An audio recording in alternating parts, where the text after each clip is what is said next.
नमस्कार साथियों, मैं हूं कमलेश कुमार सिंह। आप सबका मेरे YouTube channel educational and technical master में स्वागत है। साथियों, यदि आप मेरे YouTube चैनल पर नए हो तो कृपया आप मेरे चैनल को सब्सक्राइब कर दीजिए तथा ऑल नोटिफिकेशन बेल को ऑन कर दीजिए ताकि जब भी मेरी नई वीडियो मेरे चैनल पर अपलोड हो आपको इसकी सबसे पहले सूचना मिल जाए। साथियों, मैं अपने चैनल पर सरकारी नौकरी, सामान्य ज्ञान, सामान्य अध्ययन, एप्लीकेशन तथा रेलवे के विभागीय परीक्षा से संबंधित वीडियो को अपलोड करता हूं। आप मेरे वीडियो को पूरा देखिए और लाइक कीजिए तथा अपने दोस्तों में भी शेयर कीजिए। तो चलिए हम शुरू करते हैं। साथियों, एक नई वैकेंसी के बारे में जानकारी प्राप्त करते हैं। वैकेंसी बैंक के क्लर्क के लिए निकली हुई है, तो चलिए इसका विस्तार से देख लेते हैं। बैंकिंग कार्मिक चयन संस्थान अर्थात IBPS द्वारा 7,855 क्लर्क, इसका नाम है CRP 11 वर्ष 2021 के पद के लिए आवेदन पत्र निकला हुआ है। जैसा कि हम जानते हैं कि परीक्षा आयोजन करने वाले संस्थान का नाम है the institute banking personal service, अर्थात इसे शॉर्ट में बोलते हैं IBPS। यह बैंक की परीक्षा कंडक्ट करने की संस्था है। प्रायः यही बैंक की सभी परीक्षाएं कंडक्ट करती हैं। तो आगे देखते हैं। पद का नाम है क्लर्क। विज्ञापन संख्या है CRP 11 क्लर्क -2021। कुल पदों की संख्या है 7,855। पदों का राज्य के अनुसार बंटवारा इस प्रकार है। अरुणाचल प्रदेश के लिए 387 पद हैं। अंडमान निकोबार द्वीप के लिए 5 पद हैं। असम के लिए 191 पद हैं। बिहार के लिए 300 पद हैं। चंडीगढ़ के 33 पद हैं। छत्तीसगढ़ के लिए 111 पद हैं।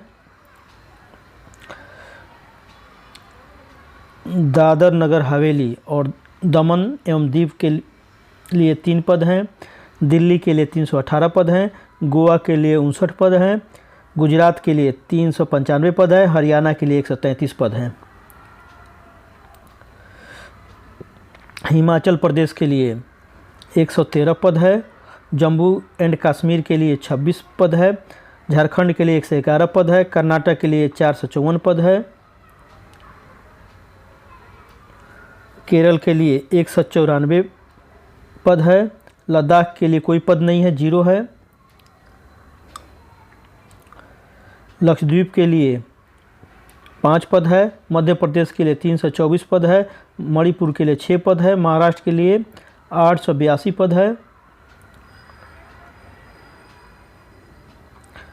मेघालय के लिए 9 पद है। मिजोरम के लिए 4 पद है। नागालैंड के लिए 13 पद है। उड़ीसा के लिए 302 पद है। पांडिचेरी के लिए 30 पद है। पंजाब के लिए 402 पद है। राजस्थान के लिए 142 पद है।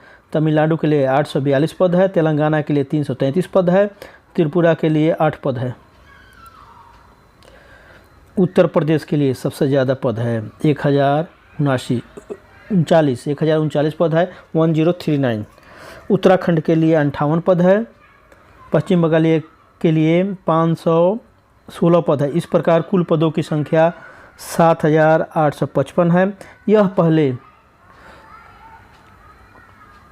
वैकेंसी 5,830 के लिए निकला हुआ था, लेकिन इस वैकेंसी को बढ़ाकर अभी 7,855 कर दिया गया है।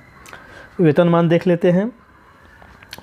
19,900 से 47,920 रुपया वेतनमान है, अर्थात शुरुआत 19,900 से होगी जो बेसिक वेतन होगी। इसके अलावा DA भी मिलता है और भी हाउस रेंट और अन्य भत्ता मिलते हैं और बढ़कर बेसिक 17,920 तक हो जाएगा। शैक्षिक योग्यता देख लेते हैं। इस पद को आवेदन करने के लिए आवेदक के पास स्नातक डिग्री तथा कंप्यूटर का प्रमाण पत्र होना चाहिए। अगर हम विगत वर्षों के रिक्तियों के बारे में जानकारी प्राप्त करना चाहें तो देखते हैं कि 2013 में निकला था 39,692 पद के लिए वैकेंसी। 2014 में निकला था 17,000 पद के लिए वैकेंसी। वर्ष 2015 में निकला था 24,583 पद के लिए वैकेंसी। वर्ष 2016 में निकला था 19,243 पद के लिए वैकेंसी। वर्ष 2017 में निकला था 7,883 पद के लिए वैकेंसी। और 2018 में 7,275 पद के लिए वैकेंसी। और वर्ष 2019 में निकला था 12,075 पद के लिए। और वर्ष 2020 में निकला था 11,463 पद के लिए वैकेंसी। तो ये रहा पिछले वर्षों की वैकेंसी की संख्या। आयु सीमा देख लेते हैं। आवेदक की आयु दिनांक 1 जुलाई 2021 को न्यूनतम 20 वर्ष और अधिकतम 28 वर्ष होनी चाहिए। आयु सीमा में छूट देख लेते हैं। अनुसूचित जाति अनुसूचित जनजाति के उम्मीदवारों के लिए उच्चतम आयु सीमा में 5 वर्ष की छूट तथा ओबीसी उम्मीदवारों के लिए उच्चतम आयु में 3 वर्ष की छूट तथा विकलांग अर्थात दिव्यांगजन उम्मीदवारों के लिए उच्चतम आयु में 10 वर्ष की छूट दी गई है। कार्यस्थल यह वैकेंसी पूरे भारतवर्ष के लिए निकली हुई है। आवेदन शुल्क के रूप में देख लेते हैं। सामान्य ओबीसी उम्मीदवारों के लिए आवेदन शुल्क के रूप में 850 रुपया, जिसमें जीएसटी भी शामिल है, देना होगा। जबकि अनुसूचित जाति अनुसूचित जनजाति विकलांग भूतपूर्व सैनिकों के लिए 175 रुपया आवेदन शुल्क के रूप में देना होगा। आवेदन करने का तरीका ऑनलाइन है, अर्थात IBPS के वेबसाइट पर जाकर आपको आवेदन करना होगा। आवेदन कैसे करें? योग्य इच्छुक उम्मीदवार IBPS के वेबसाइट http://www.ibps.in पर जाकर 27 अक्टूबर 2021 तक ऑनलाइन आवेदन कर सकते हैं। अर्थात अंतिम डेट क्या है? 27 अक्टूबर 2021। चयन की प्रक्रिया। चयन प्रारंभिक मुख्य ऑनलाइन परीक्षा तथा साक्षात्कार के आधार पर होगा, अर्थात 3 परीक्षाएं होंगी। वेबसाइट का पता जैसे आप जान ही गए हैं, https://www.ibps.in। अगर वेबसाइट यह नहीं खुलता है तो कृपया आप IBPS की कलर की वैकेंसी करके सर्च करेंगे तो भी यह वैकेंसी पता चल जाती है। या IBPS कलर्स वैकेंसी इन 2021 करके सर्च करिए तो आपको यह वैकेंसी इंटरनेट से पता चल जाती है। आप वेबसाइट पर जाकर इस फॉर्म को ऑनलाइन भरिए। महत्वपूर्ण तिथियाँ, अर्थात इस आवेदन से संबंधित महत्वपूर्ण तिथि यह है कि इसकी अंतिम तिथि आवेदन करने की 27 अक्टूबर 2021 है। प्रारंभिक परीक्षा संभावना है नवंबर 2021 में होगा। तैयारी करने का तरीका देख लेते हैं। साथियों, बैंकिंग के परीक्षाओं में प्रायः गणित, रीजनिंग, इंग्लिश और सामान्य ज्ञान,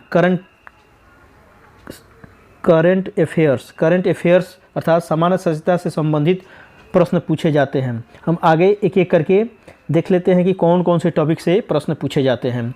रीजनिंग अर्थात तर्कशास्त्र की तैयारी के लिए निम्न पाठ पर ध्यान देना जरूरी है। अगर इन पाठों को मैं जो बताने जा रहा हूँ, अगर सभी पाठों को आप तैयारी कर लेते हैं तो बैंक से के अलावा दूसरा भी नौकरी की सभी रीजनिंग से संबंधित प्रश्न आप इजी से सॉल्व कर पाएंगे। तो चलिए देख लेते हैं इसका कौन कौन से चैप्टर इंपॉर्टेंट है। कोडिंग, डिकोडिंग, रक्त संबंध अर्थात ब्लड रिलेशन, सीटिंग अरेंजमेंट अर्थात बैठने का व्यवस्था, अल्फा न्यूमेरिकल सीरीज पर आधारित क्वेश्चन पूछे जाते हैं। Reasoning, analogy, artificial language, calendar, cause and effect, घड़ी, cube cutting, dice, reasoning, data interpretation, mirror image, number series, वर्गीकरण, analogy, puzzle test, direction and distance, circular seating arrangement, data sufficiency, coded inequality, decision making, figure series test, inequality, floor puzzle, odd man out, ordering and ranking and time, puzzle and arrangement, ranking, direction, alphabet test, series test, statement and argument, syllogism, verbal reasoning, word formation, tabulation, statement and conclusion, input, machine input, output, non verbal reasoning इत्यादि। ये सब chapter हैं जिसे प्रायः प्रश्न पूछे जाते हैं। इनमें से कुछ चैप्टर से बैंक में परीक्षाओं में प्रश्न पूछे जाते हैं, कुछ एसएससी के भी परीक्षा में भी इसमें से पूछे जाते हैं। तो ओवरऑल यह रीजनिंग का सिलेबस है जिससे आप किसी भी परीक्षा में इनसे प्रश्न पूछे जाते हैं। अगर आप इसका तैयारी कर लेते हैं तो आप किसी भी तरह के परीक्षाओं में रीजनिंग के प्रश्न को आसानी से सॉल्व कर पाएंगे। गणित की तैयारी के लिए देखते हैं, इसका चैप्टर है संख्या संबंधी प्रश्न, संख्या पद्धति, घात एवं घातांक, वर्गमूल एवं घनमूल, सरलीकरण, विभाज्यता का नियम, करणी, लघुत्तम एवं महत्तम, समवर्तक, दशमलव भिन्न संबंधी प्रश्न, लाभ और हानि, प्रतिशतता, अनुपात एवं समानुपात, बटा और छूट, साझेदारी, शेयर और लाभांश, आयु संबंधी प्रश्न, लघुगणक अर्थात लॉगरिथम, नियत तिथि अर्थात डेट से संबंधित, दिन, समय, घड़ी से संबंधित प्रश्न पूछे जाते हैं, क्रमचय एवं संचय अर्थात परमुटेशन एवं कॉम्बिनेशन से, रेखा, कोण, त्रिभुज, वर्ग, चतुर्भुज, गोला, घन, घनाभ, सिलेंडर, मिश्रण, साधारण ब्याज, चक्रवृद्धि ब्याज, समय और दूरी, नाव और धारा, रेल संबंधी प्रश्न, समय और काम, नल और टंकी, क्षेत्रफल और प्रमिति, वृत्त पर आधारित प्रश्न, आयतन और क्षेत्रफल, प्रायिकता अर्थात प्रोबेबिलिटी, वेन डायग्राम, डाटा पर्याप्तता से संबंधित प्रश्न आदि पूछे जाते हैं। आप सांख्यिकी की भी थोड़ा बार डायग्राम और पाई चार्ट का भी जानकारी रखिए, उससे भी संबंधित प्रश्न पूछे जाते हैं। इंग्लिश की तैयारी के लिए रेन एंड मार्टिन की किताब पढ़ सकते हैं, यह काफ़ी अच्छी है। इसमें जो चैप्टर पूछे जाते हैं वह इस प्रकार हैं, parts of speech, article, conjunction, preposition, narration में डायरेक्ट एंड इनडायरेक्ट, वॉइस पूछे जाते हैं, synonyms, antonyms, verb, proverb, error spotting, one word substitution आदि, ये सब चैप्टर इसमें सम्मिलित रहते हैं। दोस्तों, बैंकिंग परीक्षा में प्रायः करंट अफेयर से ही प्रश्न पूछे जाते हैं, जो प्रायः अर्थव्यवस्था से संबंधित, संविधान से संबंधित, पुरस्कार पर आधारित, खेल पर आधारित, नवीनतम पुस्तक पर आधारित, नवीनतम नियुक्ति, प्रसिद्ध व्यक्ति पर आधारित आदि होते हैं। तो आपसे निवेदन है कि आप बैंकिंग सर्विसेज क्रॉनिकल, प्रतियोगिता दर्पण, सिविल सर्विसेज क्रॉनिकल और एक हिंदी राष्ट्रीय समाचार पत्र तथा एक अंग्रेजी समाचार पत्र और द फाइनेंशियल टाइम्स को भी नियमित रूप से अध्ययन करिए, क्योंकि करंट अफेयर्स के क्वेश्चन इसी से आपके तैयार हो जाएंगे। तो साथियों, मैं आशा करता हूं कि यह वीडियो आपको पसंद आया होगा। साथियों, यदि सरकारी नौकरी से संबंधित और भी जानकारी आप प्राप्त करना चाहते हैं तो कृपया मेरे वेबसाइट https://www.sarkarinokri.blogspot.com पर जाकर क्लिक करके देख सकते हैं। साथियों, आप मेरा पूरा वीडियो देखिए और पसंद आने पर मेरे चैनल को सब्सक्राइब कीजिए, अपने दोस्तों में भी शेयर कीजिए। तो साथियों, मेरा पूरा वीडियो देखने के लिए आप सबको धन्यवाद।